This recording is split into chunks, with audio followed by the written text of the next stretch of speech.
लाड़काना में शादी की खुशियां इस वक्त मातम में तब्दील हो गईं जब निकाह की तकरीब में आने वाली बस की छत पर बैठे बारातियों को बिजली की लटकती तार से करंट लगा। 2 अफराद जाँ बहक जबकि एक शदीद जख्मी हो गया।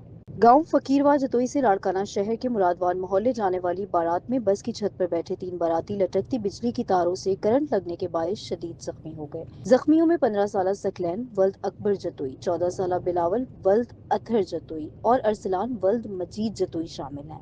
जख्मियों को वर्सा ने चांडका अस्पताल की इमरजेंसी वार्ड मुंतकिल किया, जहां 15 साल सकलैन वल्द अकबर जतोई और 14 साल बिलावल वल्द अतर जतोई जख्मों की ताब न लाते हुए दम तोड़ गए, जबकि अरसलान जतोई को तिब्बी इमदाद दी जा रही है।